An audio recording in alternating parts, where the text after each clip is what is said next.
आपल्या सोबत आहेत शालीमार हॉटेलचे मालक संचालक हे आपल्या सोबतच आहेत। कारण कमर्शियल जर गॅस हांड्या बंद झाल्या असल्यामुळे आता यांच्यावर किती परिणाम झालेला आहे। आता ही गॅस हांडी बंद झाल्यामुळे म्हणजे आपल्यासाठी किती प्रॉब्लेम आलेला आहे, किती अडचणी येत आहेत लागत असेल तर असं झालं की अँड्रॉइड मोबाईल वापरता वापरता कीपॅड मोबाईल वापरावा सारखं झालंय। आणि जे आमचे मजदूर वर्ग आहे, जे आमचे कर्मचारी स्वयंपाकी आहे, त्यांना जी 10-20 वर्षापासून गॅसची सवय झालेली आहे, ते आज हॉटेलवरती तशाच पद्धतीचं स्वयंपाक प्रिपरेशन करणं हे जमत नाहीये। अशी जर परिस्थिती पुढे राहिली चालू तर तुम्हाला शासनाकडे काय मागण्या तुमच्या आणि लांबतच राहिली तर हे खूप मोठे परिणाम उद्भवणार आहेत।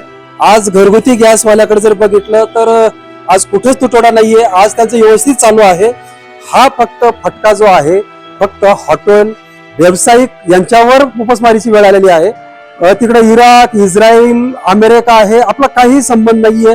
तरीही संबंध असताना सुद्धा जेही आपल्याकडे इंधन येणार आहे, जे काही गॅस येणार आहे, ते रस्ते बंद झालेले आहेत।